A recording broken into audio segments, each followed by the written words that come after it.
Hi all, I'm Raphael. I'm a survivor. I want to tell you my story, how I've ended up in hellholes run by the Catholic Church children's homes. I'm from Scotland, Glasgow. I was born in 1959. In then times, Glasgow was the slums of Europe. There's pure poverty. I've got four brothers, four sisters, my mum and my dad. My dad left Glasgow in 1969 and travelled to England, to Coventry, to work in the car factories. We all followed. And within 6 months, I was put in a children's home called Croom Court. The Education Department and the Social Services done a report on me. They said that I was severely retarded because of my linguistic language and my poor background. When I arrived at Croom Court, I was totally terrified. I thought I was going to a children's homes run by the Catholic Church, run by nuns. I was going to be well looked after. Far from it. Now, the atrocities that did happen at Croom Court, not just to me, but to other people.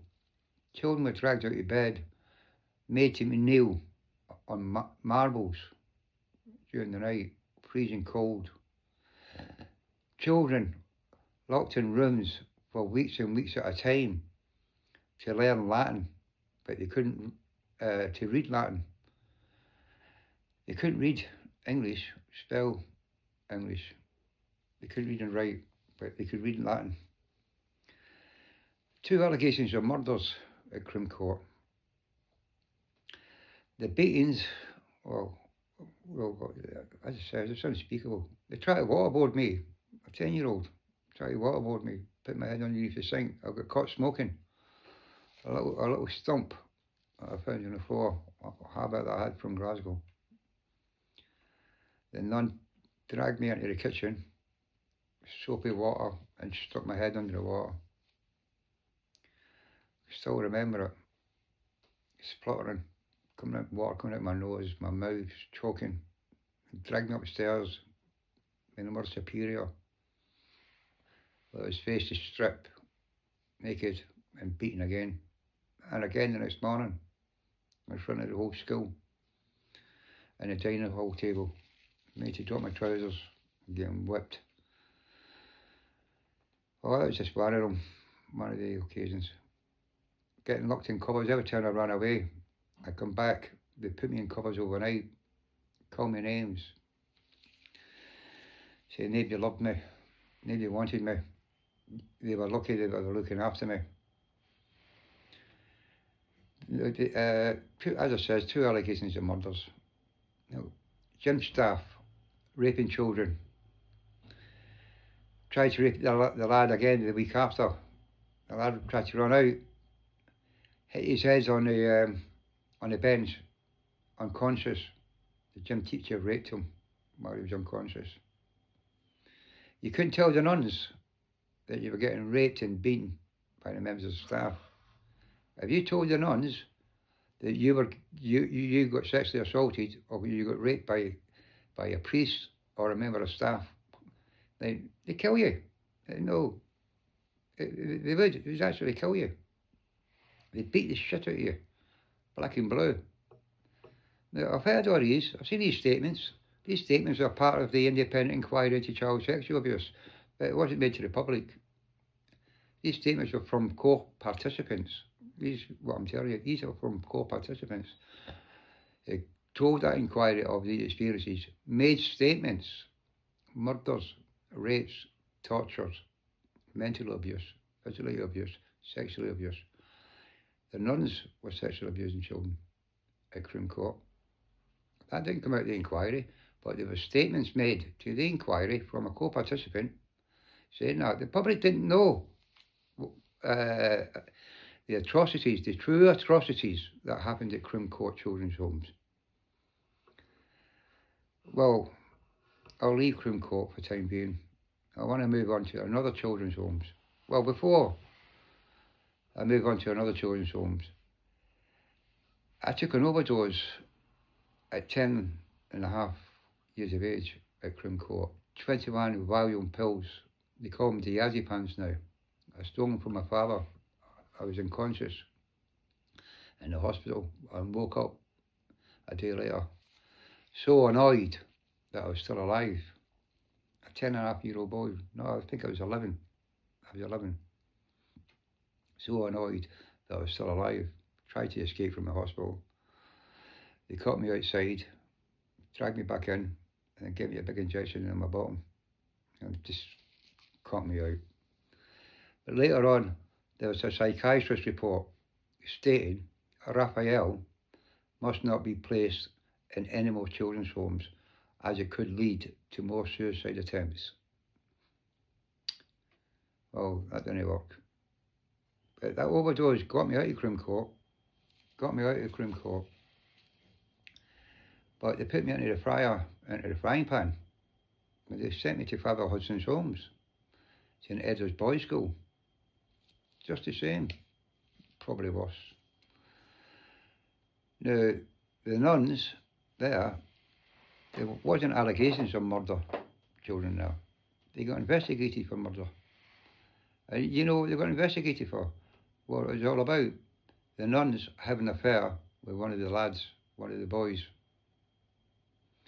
And the Daily Mail newspaper, and this hurts me, the Daily Mail newspaper's headlines was, nuns has an affair with boys at Father Hudson's Homes. Allegations. How was an affair? It wasn't an affair. It's sexual abuse. We're only children. Now, these are all facts, what I'm saying. These are all facts. Father Edward Taylor, he was at St Edward's Boys' Schools. He was a priest. He got 8 years. God knows how many children he raped there. Same thing again. You couldn't tell the nuns. You told them Sisters Charity of St Paul's Apostle that you got interfered with or whatever. No. Your life is in their hands. You're petrified. You're silenced. We were scared into silence, feared into being silent. And you know, Father Edward's Homes, Coleshill, Father Hudson's Homes, St Edward's Boys' School, Coleshill. There's still 100 children unaccounted for. Because in them days, they were shipping them out to the Commonwealth, Australia, Canada, New Zealand,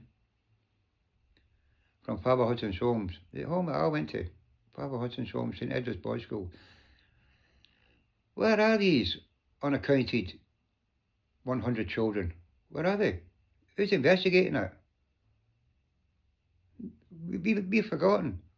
There's hundreds and hundreds of complaints going in to Father Hudson's Homes, St Edward's Boys' Schools and Crimcourt Children's Homes of murders, rapes, tortures by nuns, priests and staff. It's all getting overlooked. That inquiry done nothing. The independent inquiry done nothing. They all know about this. Never mentioned it, covered it up. Then, another children's home. I got out of Father Hudson's Homes. To tell you the truth, I can't remember nothing about Father Hudson's Homes, but the time that I spent there. Nearly 5 months. Can't remember. I got my paperwork from the Archdiocese, from the archives. I was there. Can't remember. Always I know that I ran away one day and was found wandering on the highway by the police. And they took me home. And nothing was said. I can't remember that 5 months of my life. And it does hurt when I think about it. Shots come down. My brain just scrambles. In that era, they were experimenting on drugs on children. Did it happen to me? I don't know. One part of my life I can't remember, and it's so frustrating. I just don't know what happened to me there. What did they do to me there? Anyway, I left there. I was out of there. I'm not quite sure how to help you with that. So I ended up petty shoplifting, and that gave me a care order. Then I went to another hellhole. This time it was run by the De La Salle Christian Brothers, notorious, evil Christian Brothers. I was there for approximately 2.5 years. Same thing there. The Christian Brothers, they come in steaming drunk at night, drag kids out of the bed, rape them. You see the kids' faces in the morning at breakfast.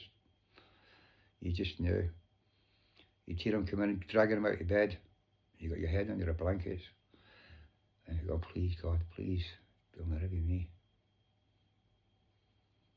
It was a wild place, them Christian Brothers. Wild.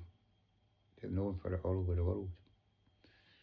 But when you complain to the Home Office, or their lawyers, put a complaint in against them, sexual abuse, physical abuse, mental abuse, spiritual abuse.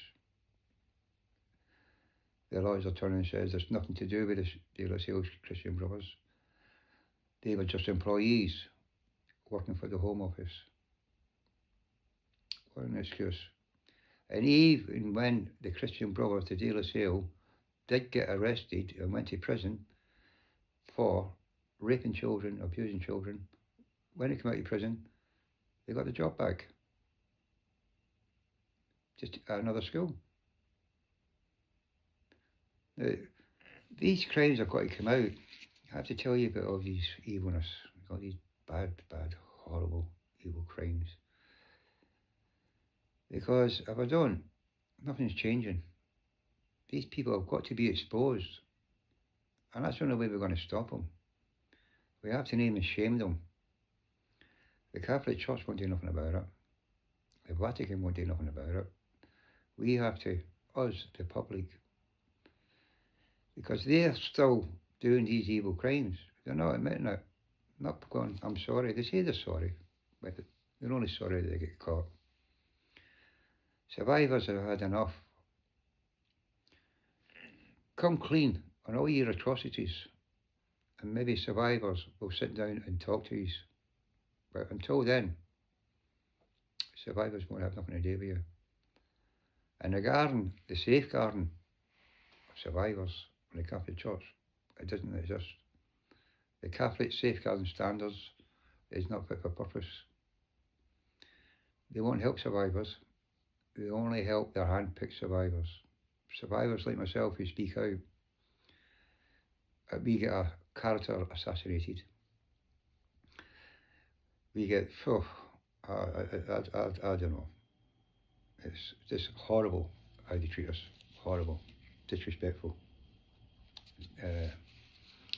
Well, this is all I've got to say at the moment, but I'll be back and I'll keep some more stories. Bye.